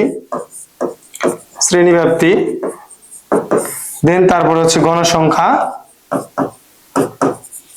এরপরে হচ্ছে আমাদের অতিরিক্ত একটা ঘর, সেটা হচ্ছে ক্রমযোজিত ফল। ঠিক আছে, ওকে নাও। তাহলে এই হচ্ছে আমাদের সারণী। কার জন্য বলতো? মধ্যকের জন্য। এখন খেয়াল করো, তাহলে সেই ক্ষেত্রে আমাদের দেখো গণসংখ্যা কি ছিল বলতো? সরি, প্রথমে শ্রেণীব্যাপ্তি 43 থেকে কত? 47। দেন তারপরেরটাই দেখো 48 থেকে 52। দেন তারপরে যাও, তারপরে কত আছে? 53 থেকে 57। দেন তারপরে দেখো 58 থেকে 62, তাই না? ওকে, এই হচ্ছে, ধরো আমার এরপরে আরো আসবে। ওকে, গণসংখ্যাগুলো আমরা একটু বসাই। 5, দেন তারপরে কত? 6, তারপরে 13, তারপরে হচ্ছে 17। নাও, এরকম ভাবে যদি আমরা নিতে থাকি, দেখো খেয়াল করো, তাহলে প্রথম শ্রেণীর জন্য আমাদের দেখো ক্রমযোজিত গণসংখ্যা কত আসবে? 5। আর দ্বিতীয় শ্রেণীর জন্য কোনটা হবে? এই দুইটা যোগফল কত আসবে? 11। তারপরেরটাই যদি আমরা যাই, খেয়াল করো, এই দুইটার যোগফল কত আসে? 24। দেন তারপরে আমরা যদি যাই, দেখো এই দুইটার যোগফল কত? 41, ইয়েস 41। খেয়াল করো, তাহলে এতটুকু যদি আমরা করি, একটু খেয়াল করো, এখানে কি আছে? ক্রমজিত ফল। আমরা ক্রমজিত ফলের ক্ষেত্রে প্রথমেই দেখো মধ্যক শ্রেণী যদি আমরা খুঁজে বের করতে চাই, মধ্যক শ্রেণীর জন্য আমরা পড়েছিলাম সেটা হচ্ছে n/2। তাহলে আমাদের টোটাল কাউন্ট করে দেখো তো গণসংখ্যা কত আছে এখানে। দেখো 5 আর 6 11, দ্যাট মিন্স এই পার্সেন্ট 41, 51 আর হচ্ছে 9, তার মানে 60। তাহলে সেই ক্ষেত্রে আমরা 60 ডিভাইডেড বাই 2, দ্যাট মিন্স কত? 30। খেয়াল করো, 30। এই 30 দেখতে হবে আমাদের কোন ঘরে 30 অবস্থান করতেছে। তাহলে সেই ক্ষেত্রে দেখো 1 থেকে 5 পর্যন্ত যেটা আছে সেটা হচ্ছে এই ঘরে। দেন তারপরে হচ্ছে 6 থেকে 11 পর্যন্ত সেকেন্ড শ্রেণী। দেন 12 থেকে হচ্ছে আমাদের 24 পর্যন্ত এই ঘরে। আর 25 থেকে শুরু করে 41 পর্যন্ত কত নাম্বার শ্রেণীতে বলো তো? এই 58 থেকে 62। দেখো খেয়াল করো, যদি আমি এই 30 সংখ্যাটার কথা বলি, দেখো তো এই 30 সংখ্যাটা কোন ঘরে আছে? অবশ্যই তাহলে এই ঘরে। তাহলে সেখান থেকে আমরা এটা কি বলতে পারি? দেখো খেয়াল করো, আমাদের তাহলে n/2 সমান কত আসে? কারণ n সমান কত ছিল? 60। তাহলে n/2 60 divided by 2, that means 30। তাহলে আমরা এখান থেকে মধ্যক শ্রেণী পাইলাম হচ্ছে বলতো কত? 30 কোন ঘরে পাইছি বলতো? এই ঘরে না? তাহলে 58 থেকে 62। তাহলে 58 থেকে হচ্ছে আমাদের 62, এটা হচ্ছে আমাদের মধ্যক শ্রেণী। কি বলতো? মধ্যক শ্রেণী, রাইট? মধ্যক শ্রেণী। ওকে, যদি আমাদের এটা মধ্যক শ্রেণী হয় তাহলে আসো প্রথমে এল, মধ্যক শ্রেণী নিম্ন সীমা 58, ঠিক আছে? তারপরে আর কি আছে বলো সূত্রের জন্য? এল, আমরা তো এন পেয়ে গেছি অলরেডি। দেন তারপরে দেখো তো কি আছে? এন গেছে এফসি, মধ্যক শ্রেণীর পূর্ববর্তী শ্রেণীর যোজিত ফল। তাহলে যেহেতু আমরা মধ্যক শ্রেণী এটা পাইছি, তার পূর্ববর্তী শ্রেণীর যোজিত ফল কত? এফসি 24। তাহলে আমরা এফসি বলতে পারবো 24। আর কি আছে দেখো খেয়াল করো, আর যেটা আমাদের লাগবে সেটা হচ্ছে এফএম। আর হচ্ছে এফএম হচ্ছে মধ্যক শ্রেণীর গণসংখ্যা, এই যেটা 17। আর আরেকটা জিনিস আছে এই শ্রেণী ব্যবধান, সেটা হচ্ছে আমরা কত পাইলাম দেখো, যে কোনো একটা কাউন্ট করো, দেখো 40, 43, 44, 45, 46, 47, দ্যাট মিন্স 5। তাহলে আমরা যদি বলি এইচ হচ্ছে আমাদের 5 আর এফ এম মধ্যক শ্রেণীর গণসংখ্যা সেটা হচ্ছে 70। নাও অ্যাজ ইউজুয়াল আমাদের ফাইনালি সূত্র L plus n/2 minus FC whole into H by F M. দেখো তো সবগুলোর মান আছে কিনা? সবগুলোর মান আছে। আমরা যদি সবগুলা মান বসাই তাহলে ক্যালকুলেশন করে নিয়ে আসলে আমরা একটা ফাইনালি মধ্যকের মান পেয়ে যাব। ওকে, ডান। এরপরে যেটা আছে দেখো সেটা হচ্ছে খুবই সহজ একটা ম্যাথ, সেটা হচ্ছে প্রচুরক। দেখো প্রচুরকের জন্য আমরা যদি সূত্রের কথা বলি, প্রচুরকের জন্য আমাদের যে সূত্রটা ছিল খেয়াল করো, L plus f1 divided by f1 plus f2 into হচ্ছে এইচ। এটা হচ্ছে আমাদের প্রচুরক। তাহলে এল হচ্ছে প্রচুরক শ্রেণী নিম্ন সীমা। দেখো বোঝাই যাচ্ছে প্রচুরক শ্রেণী কত? সর্বোচ্চ গণসংখ্যা। তার মানে আমরা যদি প্রচুরক শ্রেণী বলি তাহলে সেটা 58 থেকে কত বলতো? 62 নাও। তাহলে সেই ক্ষেত্রে আমাদের সারণীটা কি করতে হবে দেখো, সারণীটা কিচ্ছু না, জাস্ট যেভাবে সারণী দেওয়া আছে আমাদের শ্রেণীব্যাপ্তি আর এদিকে গণসংখ্যা যা দেওয়া আছে আমাদেরকে তাই অঙ্কন করতে হবে, আর কিচ্ছু না। ঠিক আছে, যেটা দেওয়া আছে ওইটুকুই, আর কিছু করতে হবে না। তাহলে সর্বোচ্চ গণসংখ্যা কত? 17। যদি তাই হয় তাহলে এল হচ্ছে তোমার প্রচুরক শ্রেণীর নিম্ন সীমা। তাহলে এল কত আসবে বলো তো? এল হচ্ছে 58 নাও। তারপরে f1 প্রচুরক শ্রেণীর গণসংখ্যা মাইনাস তার পূর্ববর্তী শ্রেণীর গণসংখ্যা। তাহলে 17 মাইনাস কত? 17 minus 13, that means 4। R f2 কত বলতো? প্রচুরক শ্রেণীর গণসংখ্যা মাইনাস তার পরবর্তী শ্রেণীর গণসংখ্যা। পরবর্তী শ্রেণীতে কত? 10। ওকে 10 কত আসছে দেখো তো 7। এটা হচ্ছে f2 এর মান, এটা হচ্ছে f1 এর মান। ওকে আর কি লাগবে h, আমরা তো h জানি সেটা হচ্ছে 5। নাও তাহলে সেই ক্ষেত্রে প্রচুরকের জন্য l plus f1 divided by f1 plus f2 into হচ্ছে h। নাও ফাইনালি সবগুলোর মান বসাই দাও, সবগুলোর মান বসাও, বসাইলে আমরা ফাইনালি একটা অ্যান্সার পাচ্ছি। এটা হচ্ছে আমাদের প্রচুরক। ঠিক আছে, এই ছিল আমাদের মধ্যক এবং প্রচুরক। এর মধ্যে দিয়ে আমাদের মান নির্ণয়ের যে ম্যাথগুলা সেগুলো পুরোটাই শেষ হয়ে গেল। এখন যেটা আছে সেটা হচ্ছে আমাদের লেখচিত্র। দেখো লেখচিত্র অংশের মধ্যে আমাদের ইম্পর্টেন্ট যে অংশটা আছে, দেখো আয়ত লেখ, বহুভুজ এবং অজীব রেখা। এখান থেকে আমাদের জন্য মেজর পার্ট হচ্ছে বহুভুজ এবং অজীব রেখার যে পার্টটা, সেটা হচ্ছে আমাদের জন্য ইম্পর্টেন্ট।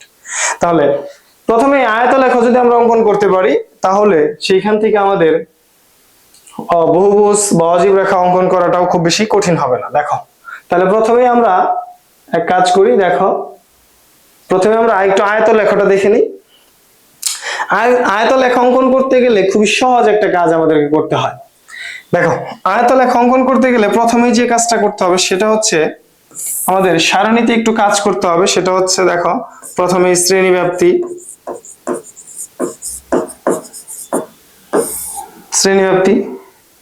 দেন অবিচ্ছিন্ন শ্রেণীসীমা, অবিচ্ছিন্ন শ্রেণীসীমা, দেন গণসংখ্যা।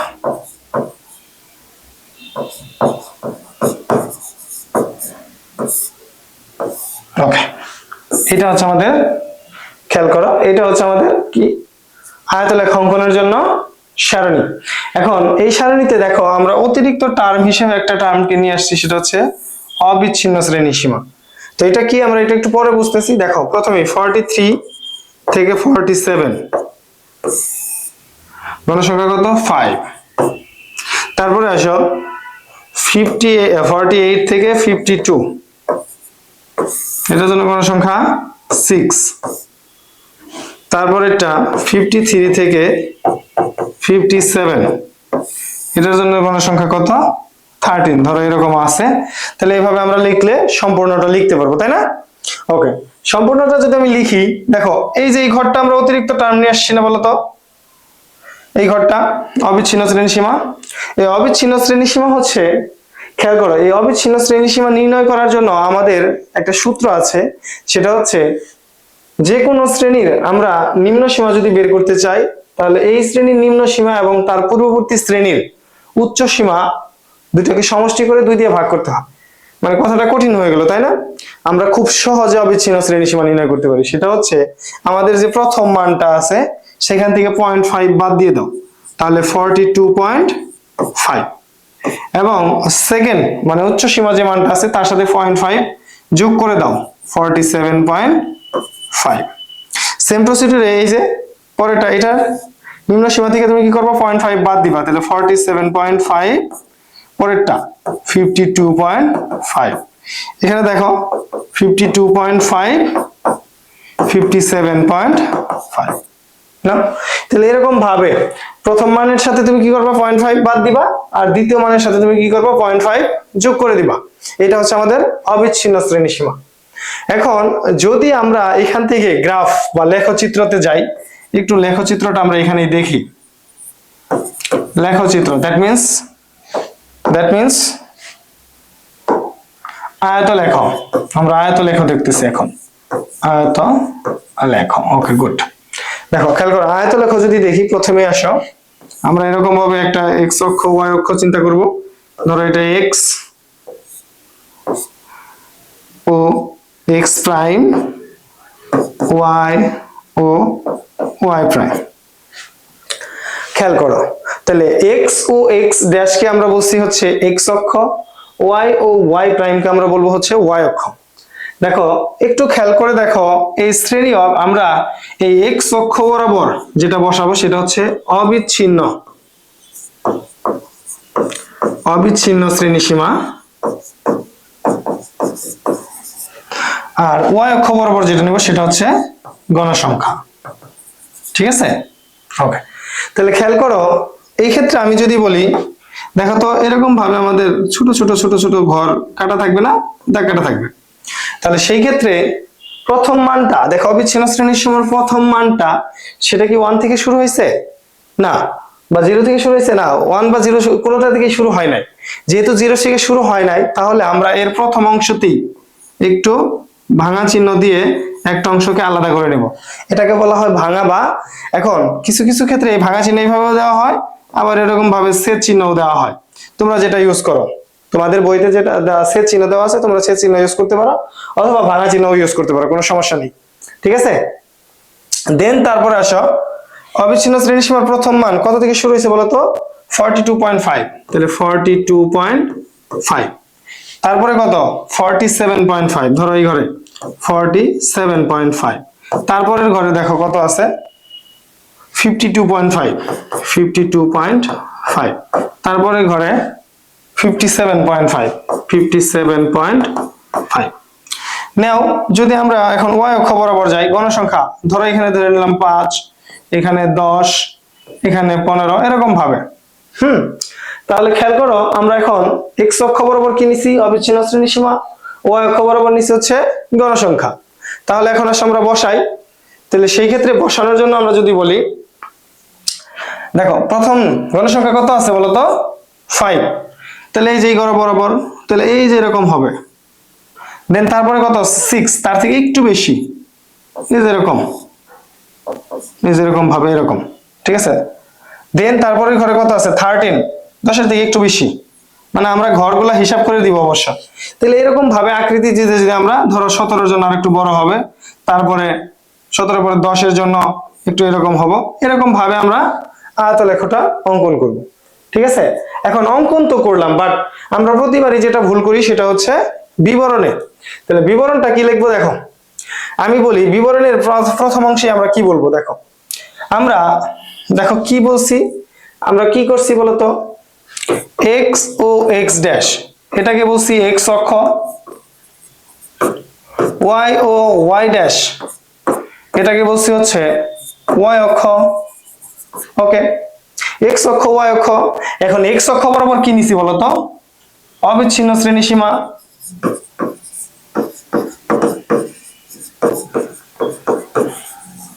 আর ওয়াই অক্ষ বরাবর আমরা কি নিছি? গণসংখ্যা। দেখো এই জিনিসগুলো আমরা মেনশন করলাম। এখন আসো, এক্স অক্ষের 1 বর্গ সমান আমরা কত ঘর? দাঁড়াও 1 সেকেন্ড, এটা আমরা একটু চেঞ্জ করে বলি এই শব্দটা।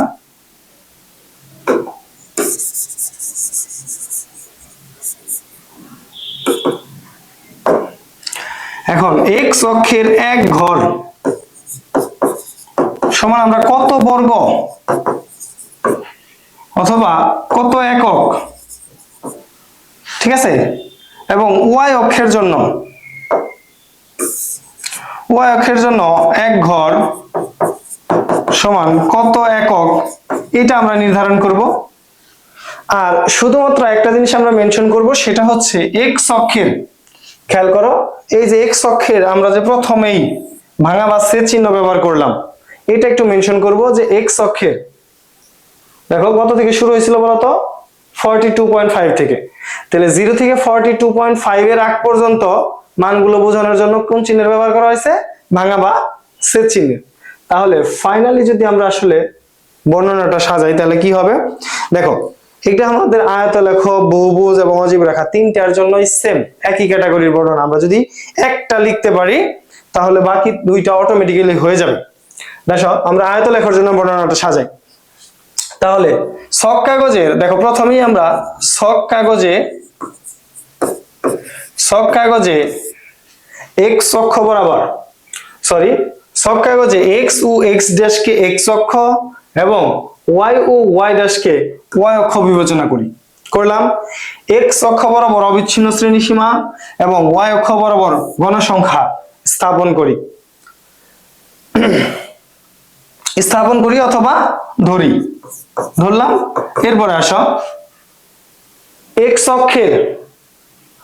অক্ষের 0 থেকে 42.5 পর্যন্ত মানকে বোঝানোর জন্য আমরা ভাঙা বা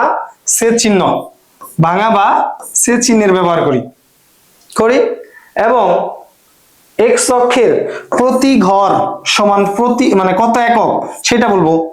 1 ঘর সমান এত একক অথবা 10 ঘর সমান এত একক এটা, এবং ওয়াই অক্ষের প্রতি ঘর বা 10 ঘর সমান এত একক, অর্থাৎ কত একক ধরলাম সেটা মেনশন করার পর দেন ফাইনালি এক্স অক্ষ বরাবর এবং ওয়াই অক্ষ বরাবর উক্ত মানগুলো বসিয়ে আমরা উক্ত আয়তলেখটি অঙ্কন করা হলো, শেষ। যদি আমরা বহুভুজ হয় তাহলে বহুভুজের ক্ষেত্রে আমরা সেম বলবো যে উক্ত বহুভুজটি অঙ্কন করা হলো, অথবা যদি অজীব রেখা হয় তাহলে অজীব রেখার জন্য আমরা সেটা কি বলবো যে উক্ত অজীব রেখা অঙ্কন করা হলো। নাও দেখো পরের ম্যাথটাতে আমরা যাই। পরের ম্যাথটা যদি বলি লেখচিত্র, সেটা কি বলছে দেখো, বহুভুজ, সেম ঘটনা, কোনো পার্থক্য নাই। কিরকম, যেমন প্রথমেই দেখো বহুভুজ অঙ্কন করতে গেলে আমাদের যেটা লাগে সেটা হচ্ছে আমরা মধ্যমান দিয়েও করতে পারি অথবা উচ্চ সীমাকে ব্যবহার করেও করতে পারি, বাট আমাদের এখন আধুনিক বইতে শুধুমাত্র উচ্চ সীমাকে ব্যবহার করে করা হয়। তাহলে আমরা উচ্চ সীমাকে ব্যবহার করে যদি করতে যাই, খেয়াল করো, উচ্চ সীমাকে যদি ব্যবহার করে করতে যাই তাহলে শুধু সারণীটাই আমরা দেখাবো, এই সারণীটাই দেখাবো আর কিচ্ছু না। সারণীটা দেখানোর পর আমার চিত্রটা কেমন হবে তাহলে দেখো, সেম ঘটনা, ওই যে এক্স ও এক্স প্রাইম, ওয়াই ও ওয়াই প্রাইম নিলাম। এখন প্রথমেই দেখো যে মানটা আছে সেই মানটাকে বোঝানোর জন্য ওই যে 0 থেকে 43 পর্যন্ত মানকে বোঝানোর জন্য আমরা ভাঙা বা ছেদ চিহ্নের ব্যবহার করলাম। ছেদ চিহ্ন ব্যবহার করে আমরা এই যে এই পর্যন্ত আসি সাপোজ ধরো, তাহলে এখানে আমরা এক্স অক্ষ বরাবর যেটা নিব সেটা হচ্ছে উচ্চ সীমা, ওকে, আর ওয়াই অক্ষ বরাবর যেটা নিব সেটা হচ্ছে গণসংখ্যা। নিলাম। এখন উচ্চ সীমার ক্ষেত্রে প্রথমে আসো 43টা কাজ করি, প্রথম মানটা আমরা 43 যদি দেখাই দেই, তারপর উচ্চ সীমা কত আছে 47, আচ্ছা এটা আমরা একটু 47, তারপরে কত আছে বলতো 47 এর পরে হচ্ছে 52, আমরা শুধুমাত্র উচ্চ সীমা নিচ্ছি। এরপর আসো 52 এর পরে হচ্ছে 57, ওকে। তাহলে খেয়াল করো যদি সেই ক্ষেত্রে আমরা এটা দিয়ে করি তাহলে সেই ক্ষেত্রে মানগুলো বসাই দাও। দেখো গণসংখ্যা 5 10 15 20 নাও এরকম ভাবে 5 10 15 20 নাও এরকম ভাবে আছে। নাও থাকার পরে কি করবো আমরা বলতো উচ্চ সীমা, তাহলে সেই ক্ষেত্রে প্রথম দেখো 47 এ কত আছে বলতো 5, তার মানে এই যে এখানে বিন্দুটা, দেন তারপরে কোথায় আছে 6, তারপরে ঘরে একটু বেশি, তারপরে 13 আর একটু বেশি, এরকম কোথাও বেশি চলে গেছে যদিও, দেন তারপরে 17 আর একটু বেশি, তারপরে কমতেছে 10, এখানে 10, তারপরে 5, এরকম ভাবে 4 ধরো। তাহলে সেই ক্ষেত্রে দেখো এই যে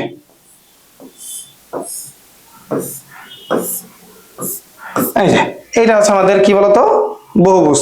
তাহলে এর বর্ণনায় কি আসবে বলতো, এখন এখানে একটা জিনিস আমি তোমাদেরকে ইনফর্ম করে রাখি, সেটা হচ্ছে আমরা যদি চাই এখানে আমরা এই যে দেখো খেয়াল করো এখানে যে আমরা উচ্চ সীমাকে ব্যবহার করছি, কেউ যদি চায় যে আমরা উচ্চ সীমা ব্যবহার না করে এখানে মধ্যমান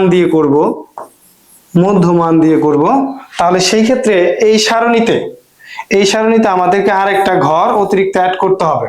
সেটা হচ্ছে এটা শ্রেণীব্যাপ্তি ছিল, এটা গণসংখ্যা ধরো সাপোজ, তাহলে এই যেটা হচ্ছে আমাদের মধ্যমানের ঘর হবে, কি হবে বলতো মধ্যমান। তাহলে সেই ক্ষেত্রে এই যে এখানে এই মানগুলো না বসে কি বসবে বলতো মধ্যমান, ওকে বুঝতে পারছি মধ্যমান। এখন বর্ণনায় কি লিখবো বলতো, চিন্তা করো তো, মনে করো আগেরটা সেম, এক্স অক্ষ এক্স ও এক্স ড্যাশকে এক্স অক্ষ, ওয়াই ও ওয়াই ড্যাশকে ওয়াই অক্ষ, এবং এক্স অক্ষ বরাবর উচ্চ সীমা নিলে উচ্চ সীমা অথবা মধ্যমান নিলে মধ্যমান, ওয়াই অক্ষ বরাবর গণসংখ্যা ধরলাম, ধরে ওই এক্স অক্ষ বরাবর 0 থেকে 43 পর্যন্ত মানকে বোঝানোর জন্য বা 42 পর্যন্ত মানকে বোঝানোর জন্য ভাঙা বা ছেদ চিহ্নের ব্যবহার করছি, দেন তারপরে মানগুলো বসানোর পর এখন কি করছি দেখো প্রতিটা মান বসায়া প্রতিটা বিন্দু এক্স অক্ষ বা ওয়াই অক্ষ বরাবর প্রতিটা বিন্দু বসানোর পর দেন একটা সরল রেখাটা একটা রেখা টানি প্রত্যেকটা বিন্দু সংযুক্ত করে দেই, তাহলে যে উক্ত রেখাটি হয়েছে, লেখচিত্রটি হয়েছে, সেটা হচ্ছে আমাদের একটা বহুভুজ। এখন প্রতি ঘর ওই সেম, এক্স অক্ষের প্রতি ঘর সমান কত মান নিছ, ওয়াই অক্ষের প্রতি ঘর সমান কত মান নিছ, সেটা মেনশন করে দাও, করে উক্ত বহুভুজটি অঙ্কন করা হলো। বুঝতে পারছি? তাহলে এই হচ্ছে আমাদের বহুভুজ। এরপরের টার্মে যদি যাও, দেখো এরপরে যেটা আমাদের আছে সেটা হচ্ছে অজীব রেখা। এটা আমাদের জন্য মোস্ট ইম্পর্টেন্ট একটা অংশ। দেখো আগে প্রথমেই বলো তো, অজীব রেখার জন্য আমরা বর্ণনা ওই আগের মতো করে লিখতে পারবো? দেখো আমরা শুধু গ্রাফটা দেখতেছি। এখন এই ক্ষেত্রে অজীব রেখাটাও যদি তোমরা মধ্যমান দিয়ে করতে চাও তাহলে মধ্যমান, অথবা উচ্চ সীমাকে ব্যবহার করে যদি করতে চাও তাহলে সেম প্রসিডিউরে তোমরা আবার সেই সেম সারণী দেখাবা। দেখাইছো? আসো গ্রাফে যাই। গ্রাফে যদি যাই, এরকম ধরো সাপোজ, তাহলে এক্স ও এক্স প্রাইম, ওয়াই ও ওয়াই প্রাইম নেওয়া শেষ। এখন আসো ওই যে 43 পর্যন্ত মানকে বোঝানোর জন্য আমরা একটা ভাঙা বা ছেদ চিহ্নের ব্যবহার করলাম। এক্স অক্ষ বরাবর আমরা নিচ্ছি উচ্চ